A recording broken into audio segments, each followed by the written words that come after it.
hiperplasia de algunas células basales que incluso llegan hasta el estrato superficial. Sí, todavía tenemos células columnares, pero hay una hiperplasia de células basales. Aquí hay mayor grado de hiperplasia y ya hay una metaplasia escamosa. Este epitelio es respiratorio. Este ya no se podría reconocer como un epitelio respiratorio. Aquí ha mutado el problema, ¿no? La arquitectura de este epitelio es el de un epitelio con una hiperplasia basal y con una maduración hacia células planas, escamosas. Entonces, esta es una metaplasia escamosa que la podríamos considerar madura. Aquí abajo ya cambia el panorama, ¿no? Hasta aquí son lesiones precursoras, pero no atípicas, diríamos. En cambio, aquí ya no hay maduración, ¿sí? Casi todas las células, si ustedes ven desde abajo hasta arriba, son igualitas.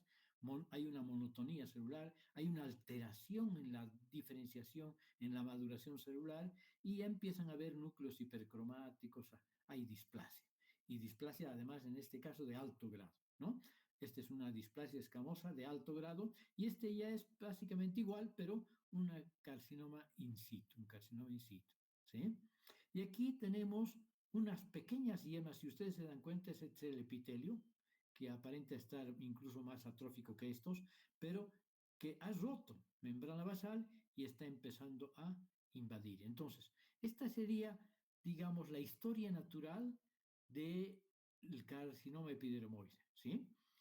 Entonces empieza con una hiperplasia de células caliciformes, se continúa con una hiperplasia basaloide, luego viene ya la verdadera metaplasia escamosa, madura, después puede ser inmadura, después ya está la displasia de alto grado, el carcinoma in situ, que es básicamente lo mismo, ¿no? Y la neoplasia que empieza a que rompe membrana basal y empieza a invadir el estroma. Entonces ya tenemos una invasión. En este caso, si solo fueran estas yemitas invasoras, podríamos llamarlo todavía microinvasor, ¿sí? Y podría ser tributario de cirugía. Muy bien. Bueno, entonces, este proceso de desdiferenciación del epitelio hasta llegar al carcinoma invasor implica una serie de modificaciones a nivel molecular y genético, ¿sí? Aunque no es tan clásica la alteración genética como en el cáncer de colon, por ejemplo, en donde hay una secuencia bien establecida de mutaciones sumatorias, en, en la patología del pulmón también hay estudios moleculares que mostraran varias alteraciones citogenéticas en las células madre que producen cáncer a través de clones de células malignas que constituyen la masa tumoral, ¿sí? Y esta patología molecular la podríamos clasificar, digamos, en cuatro eventos que no necesariamente están todos presentes, pero que también podrían sumarse, ¿sí? Tenemos, por ejemplo, la activación de oncogenes. A partir de protooncogenes, la activación de oncogenes promotores del crecimiento, ¿sí? O al revés, la inactivación de genes protectores, ¿sí? Activación de genes supresores tumorales, ¿sí? Estos son oncogenes promotores del crecimiento neoplásico y estos son genes supresores que evitarían el desarrollo de neoplasias por una serie de mecanismos, ¿ya? De reparación, por ejemplo, del genoma alterado, ¿no? Luego tenemos factores de crecimiento autocrinos y la predisposición hereditaria que conlleva una serie de modificaciones genéticas también.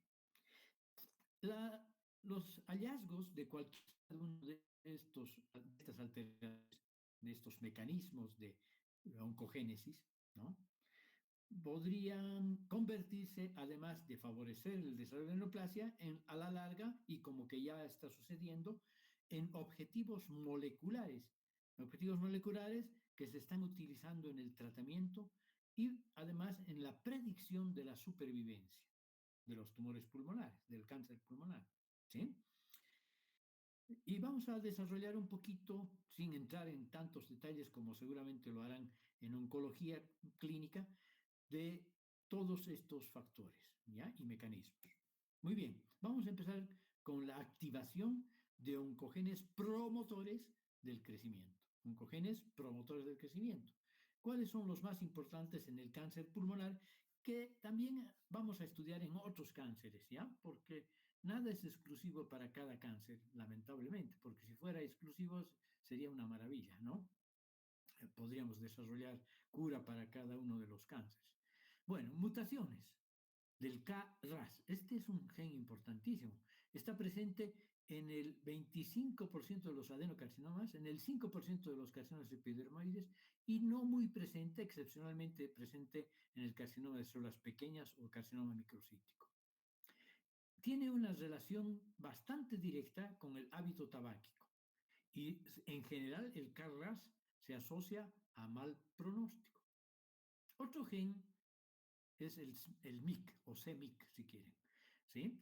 Cuya sobreexpresión está presente entre el 10 y el 40% de células pequeñas, ¿sí? Entonces, el KRAS es más típico de los adenocarcinomas y de células no pequeñas, y el MIC está más frecuentemente presente, esta mutación, en el carcinoma de células pequeñas, y rara vez más bien en el de células no pequeñas, ¿ya? Hay otras mutaciones. El factor de crecimiento derivado de las células epidérmicas, ¿no? Receptor del factor de crecimiento epidérmico.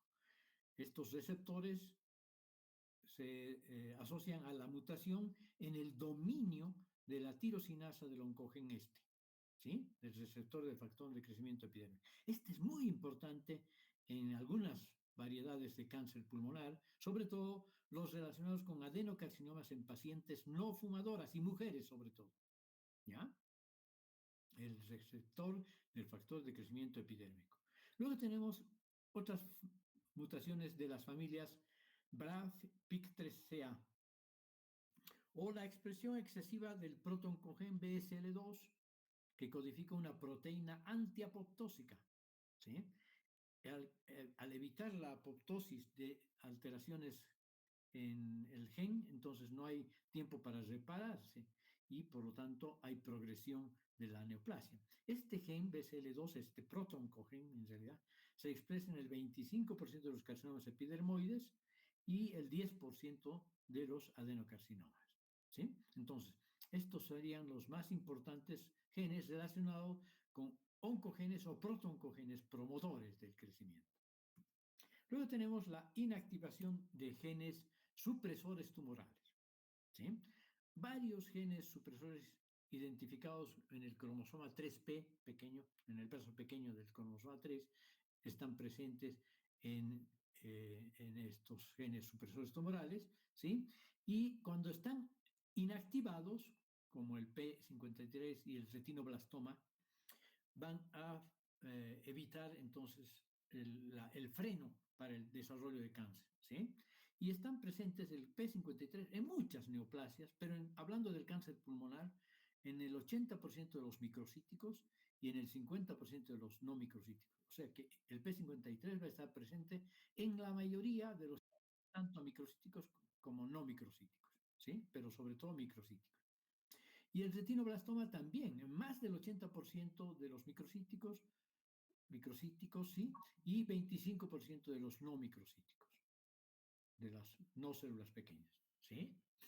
Hay otros genes promotores tumorales adquiridos que causan pérdida de la función normal de los genes supresores tumorales reguladores del crecimiento. Aquí tenemos el P16 que inactiva, favorece la inactivación de estos genes supresores.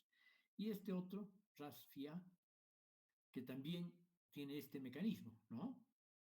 Pérdida de la función normal de los genes supresores tumorales. Porque los genes supresores tumorales tenemos que tomar bien en claro que son protectores, evitan el desarrollo de las neoplasias, la progresión neoplásica, ¿ya? Luego tenemos factores de crecimiento autocrinos. El proceso multiescalonado que requiere de agentes iniciadores y promotores que hemos visto en la patogenia neoplásica. La nicotina actúa tanto como iniciador como promotor. Otros componentes como del humo del tabaco actúan como promotores al desenmascarar la expresión de receptores de nicotina acetilcolina. Y hormonas elaboradas por el mismo tumor, como parte de un síndrome paraneoplásico, activan también la vía autocrina. Y ustedes saben que las secreciones autocrinas son estimulantes, estimuladoras, más que depresoras o inhibidoras. Entonces, estos factores de crecimiento denominados autocrinos, cuando están presentes, que están presentes en estas circunstancias, activan esta vía autocrina, ¿ya?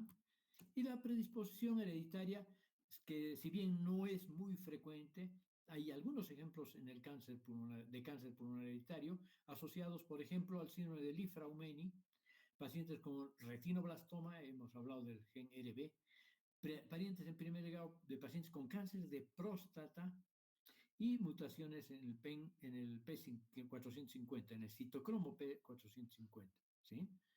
En el síndrome de Li-Fraumeni vamos a ver mutaciones germinales en el gen TP53, o sea, de origen germinal, no somático, que codifica el gen supresor P53, ¿no? Pacientes con retinoblastoma están predispuestos al cáncer de pulmón en el futuro, y en parientes de primer grado con cáncer de próstata, 2 a 3 veces más de probabilidades, y esta mutación del citocromo P450, que es un agente que metaboliza al carcinógeno químico del humo del tabaco. ¿Sí? Bueno, entonces decíamos que esta patología molecular que favorece o inhibe a los factores protectores va a poder ser utilizado también a nuestro favor en algunos momentos, ¿sí? Y se van a convertir en objetivos moleculares del tratamiento y de la predicción de la supervivencia, ¿sí? Se han descubierto una serie de nuevas moléculas diana que, que son los objetivos para medicamentos de terapia dirigida para el cáncer de pulmón no microcítico, ¿sí? Y se puede llamar como puntos suspensivos, terapia molecular anti cualquiera de esos genes que hemos estudiado, ¿sí? Por ejemplo, antireceptores del factor de crecimiento epidérmico para el tratamiento del carcinoma no microcítico, anti el factor de crecimiento endotelial de los endotelios vasculares, cuando hay concentraciones excesivas de este gen, contribuyen a la angiogénesis tumoral. Entonces, si bloqueamos la angiogénesis tumoral al bloquear este gen, mejoramos el comportamiento de su neoplasia y hasta contribuimos a su sobrevida, ¿no? Del paciente. Hay algunos otros patrones moleculares génicos con fines predictivos. Estudios proteónicos experimentales sobre la presencia de cada paciente de un patrón molecular proteínico único, que nos pueden servir para el diagnóstico temprano, la resistencia a fármacos, respuesta al tratamiento y la supervivencia, como hemos dicho, ¿no? Aquí tenemos algunos medicamentos que van a ver en patología clínica muy importantes. Por ejemplo, medicamentos dirigidos para el crecimiento de los vasos sanguíneos del tumor. Evitan la antiangiogénesis, en realidad, antiangiogénicos, ¿sí? Tenemos el bevacizumab, o nombre comercial Avastin, se utiliza para el tratamiento del cáncer de pulmón no microcítico avanzado. Se trata de un anticuerpo monoclonal, versión artificial de una proteína específica del sistema inmunitario, que ataca el factor de crecimiento del endotelio vascular, ¿sí? Una proteína que ayuda a formar nuevos vasos sanguíneos y que favorece el crecimiento tumoral, ¿sí? Si los tumores pueden fabricar sus propios vasos, obviamente crecen favorablemente. Entonces, con este medicamento podemos evitar la angiogénesis, ¿sí? O disminuirla, por lo menos. Este medicamento se usa frecuentemente junto con quimioterapia por un tiempo. Luego, si el cáncer responde, se puede suspender la quimioterapia y se administra este mismo medicamento por sí solo hasta que el cáncer comience a crecer nuevamente. O sea, no es un curativo, en cierto modo, simplemente retarda la proliferación celular neoplásica porque retarda la proliferación vascular de la neoplasia.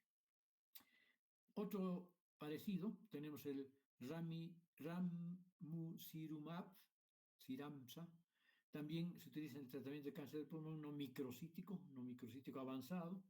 Es un anticuerpo monoclonal que ataca a un receptor del factor de crecimiento endotelial vascular, ¿no? Ayuda a detener la formación de nuevos vasos sanguíneos. Este medicamento a menudo se combina con quimioterapia, generalmente después de que el otro tratamiento deja de surtir efecto. Sería la línea y este, ¿no? Y aquí tenemos una serie de otros medicamentos, todos estos a menudo pueden ser usados solos, sin quimioterapia, como primer tratamiento para el cáncer del pulmón no microcítico también, avanzado, pero que tienen ciertas mutaciones del gen receptor del factor de crecimiento epidérmico. ¿Sí? El lotinib, que se llama Tarceva, también puede emplearse junto con algún medicamento de terapia dirigida que afecte el crecimiento de nuevos vasos sanguíneos. ¿Sí? Las mutaciones en el gen receptor del factor de crecimiento epidérmico son más comunes en las mujeres, ya dijimos, los asiáticos y en personas que no han fumado o que fuman poco. Todos estos medicamentos se toman en pastillas. ¿Ya? Seguimos con la terapia dirigida para el cáncer de pulmón no microcítico. Tenemos entonces todos estos medicamentos que evitan o inhiben a los receptores de factores de crecimiento epidérmico. ¿Sí?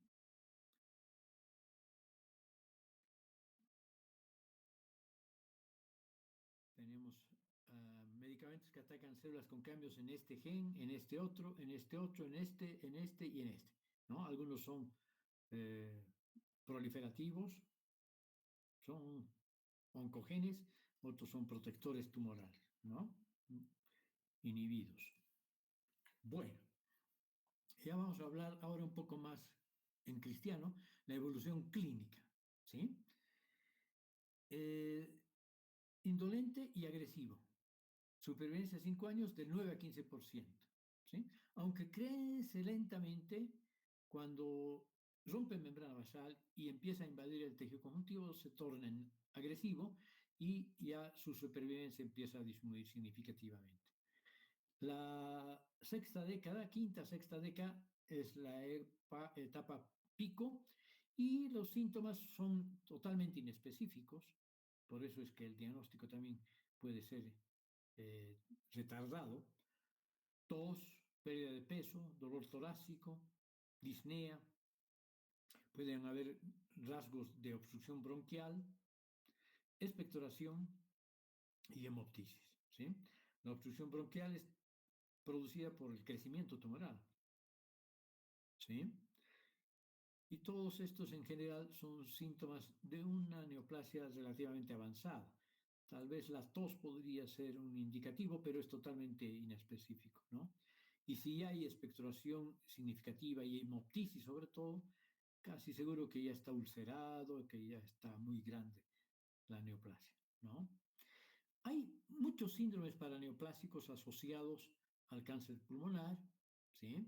Como por ejemplo la producción ectópica de hormona antidiurética por parte de las neoplasias, como ocurre en el síndrome de secreción inadecuada de ADH, la secreción ectópica de hormona ACTH, que nos va a dar un síndrome clínico de Cushing, la calcitonina que nos va a dar hipocalcemia, la secreción de gonotrofinas nos puede dar ginecomastia, un cáncer de pulmón en un paciente varón con ginecomastia. Obviamente habría que sospechar, no es fácil, pero habría que sospechar. La producción de serotonina, que nos puede dar síndrome carcinoide, hipertensión, rubicondés, alergia. Gastrina, que nos puede dar incluso una gastritis erosiva, como la que se ve en el síndrome de Solin-Ellison. La secreción ectópica de paratormona, que va a cursar con hipercalcemia, ¿no? Entonces, estos son las secreciones paraneoplásicas hormonales más frecuentes en el cáncer pulmonar, ¿sí? Y este es otro cuadrito interesante. Efectos locales de la diseminación tumoral. O sea, no es por secreción ectópica, sino por vecindad que producen, o por compresión tumoral, por vecindad ¿no? Efectos locales de diseminación tumoral, o por una metástasis pero pequeña, o sea, cercana en general, ¿ya? ¿Cuál es la manifestación clínica y cuál es la base anatómica de estos efectos? La base anatómica, vamos a empezar más bien por el recuadro de la derecha. La obstrucción tumoral de las vías aéreas, ¿qué es lo que nos va a provocar? Obviamente, neumonía, que se puede complicar con agentes más virulentos y un absceso, incluso un colapso lobar, ¿no? Una neumonía lobar con abscesos. La obstrucción tumoral con acumulación de lípidos celulares de macrófagos espumosos nos puede dar una neumonía lipoidea. La propagación tumoral a la pleura nos puede dar, y esto es frecuentísimo, derrame pleural. Una de las principales causas de derrame pleural de origen neoplásico es el cáncer pulmonar, ¿no? Porque está en la vecindad y su propagación es muy fácil. No todos los derrames pleurales neoplásicos son de origen pulmonar, obviamente, como que una de las principales utilidades actualmente de la inmunohistoquímica es tratar de decir de dónde podría ser el derrame pleural maligno, del origen, de qué origen podría ser el derrame pleural maligno, de hígado, de vía biliar, de colon, de mama, en fin, ¿no? De otros lugares. Pero también podríamos, con alguna serie de metodología, ver que podría ser también tumor pulmonar primario, ¿sí? Y que se ha propagado hacia la pleura. Luego tenemos este síndrome que es tan interesante, compresión del octavo nervio cervical, que va a provocar el famoso tumor de Panquast, que va a dar el síndrome de Panquast. ¿Y en qué es lo que caracteriza este síndrome de Panquast? Dolor del brazo irradiado por el borde cubital, ¿sí? Después la inervación del nervio laringio recurrente, ronquera.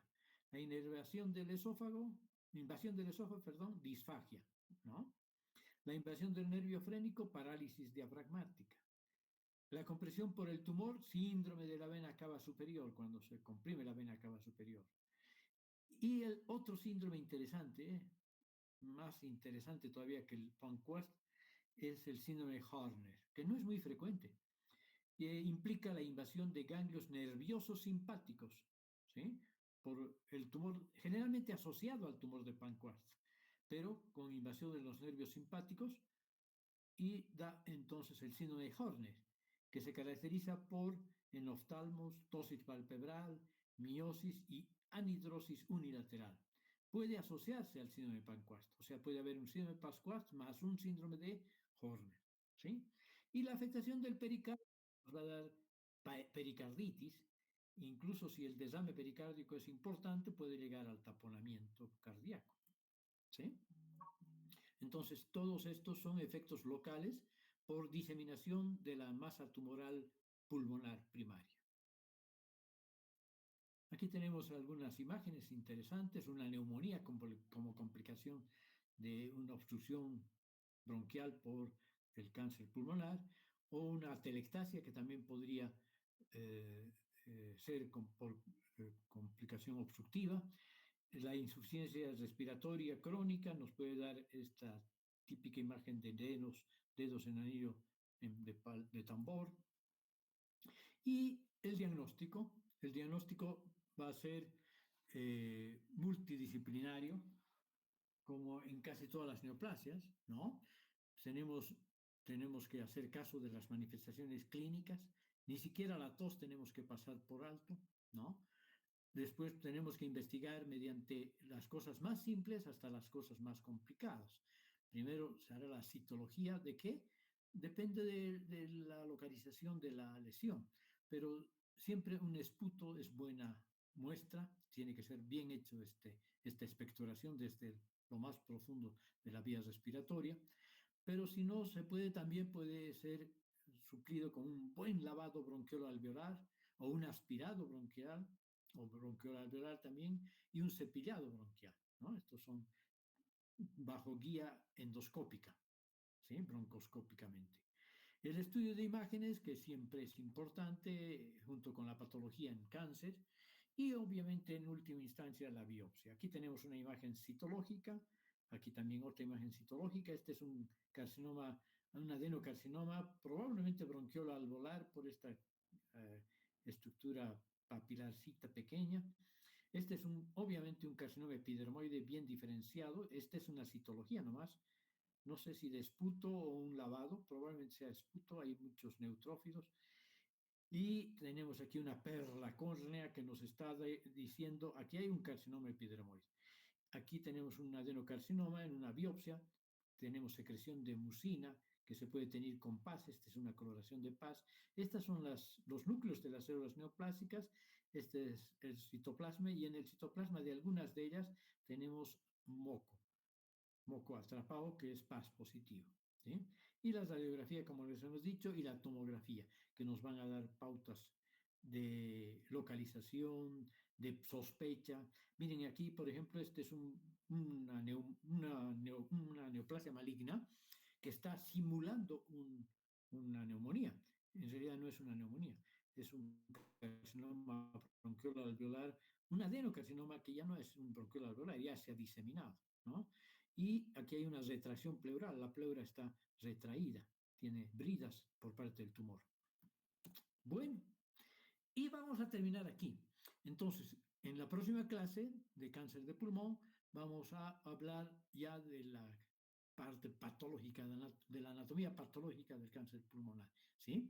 Empezando por la clasificación histológica del carcinoma broncogénico según la OMS, ¿ok? Entonces vamos a terminar aquí, ¿de acuerdo?